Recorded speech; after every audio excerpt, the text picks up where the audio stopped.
එහෙනම් රාශික් සහෝදරයනි මේ වෙලාවේ අපි හැමෝටම වැදගත් වෙන ප්‍රශ්නයක් තමයි ඉස්ලාමය කියන්නේ ඇත්තටම මොකද්ද? ඒ සරලව අපිට පැහැදිලි කරවන්න පුළුවන්ද ඔබට? ඉස්ලාම් දහම කියන්නේ සරලවම අපි පවසනවා නම් නබි නායක සල්ලල්ලාහු අලයිහි වසල්ලම් තුමාණන් මක්කමේ දැනට අවුරුදු 1450 ගණනකට පෙර අවසාන වරට හඳුන්වා දුන් ප්‍රවේශයක් තමයි ඉස්ලාම් කියලා අපි කියන්නේ.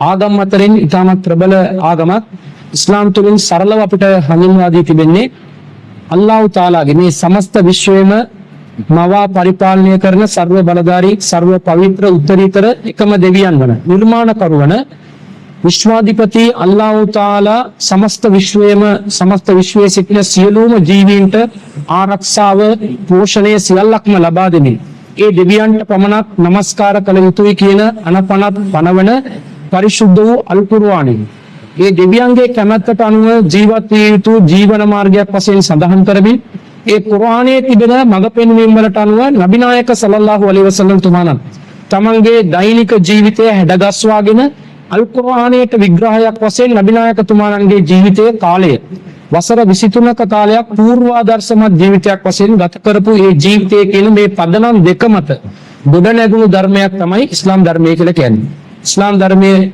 දේවවාදී ධර්මයක්. එතනොත් ඒක දේවවාදයට එකම දෙවි කෙනෙක් හැර කිසිදු දෙවි කෙනෙක් මෙලොවේ නොමැති බව තරයේම ප්‍රකාශ කරන ප්‍රබල ධර්මයක්.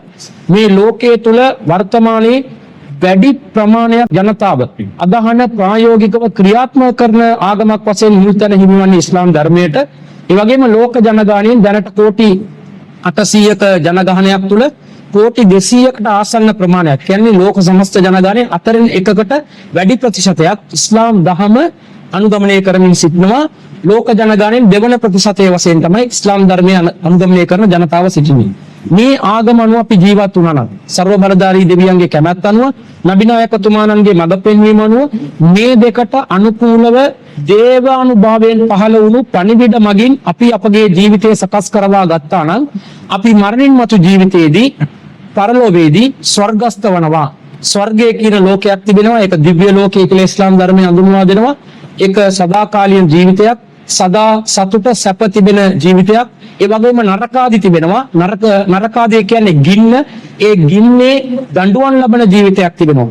දෙවියන් පමණක් නමදිලා ඒ දෙවියන්ට පමණක් ගෞරව කරලා ඒ දෙවියන්ට පමණක් අපි පුද පූජා පවත්වලා ඒ දෙවියන් හැර අන් කිසිවෙකු නොනමද අපි ජීවත් වුණා නම් ප්‍රතිමා වන්දනා නොකර ඒ වගේම සුබ අසුබ නැකත් නොබලා ජ්‍යොතිෂයට අපගේ සිත යොමු නොකර දිල්ලි හූමියන් වැනි මිත්‍යා දෘෂ්ටික මතවාද වලට අපි යොමු නොවි ඒ දෙවියන්ගේ ඒකත්වයේ තහවුරු කරන ආකාරයෙන් අපි ජීවත් වුණා නම් මරණින් මතු ජීවිතයේදී අපි ස්වර්ගස්ථ ජීවිතය ලබනවා. ඒ ආධ්‍යාත්මයේදී දෙවියන්ව පමණක් නෙමෙයි අපගේ ලෞකික ජීවිතයේදී අපි ගත කරන විවාහ ජීවිතය, පෞල් ජීවිතය, අපි සිදු කරන ගනුදෙනු, ආර්ථික ක්‍රම මේ සියල්ලකදීම අපි සර්ව බලධාරී දෙවියන්ගේ කැමැත්තට අනුව ජීවත් වුණා නම් හරාම් හලාල් කියලා කොටස් දෙකක් තිබෙනවා. හරාම් කියන්නේ අපිට තහනම් දෙයක්, හලාල් කියන්නේ අපිට අනුමත දෙයක්. මේ දෙක අපි අපගේ ජීවිතය අනුගමනය කරා නම් මරණින් මතු සදාකාලීන ජීවිතයේදී අපි ජයග්‍රහණය ලබනවා. ඒ සදාකාලීන සතුටින් පිරුණු ජීවිතයක්, දුකින් තොර ජීවිතයක්.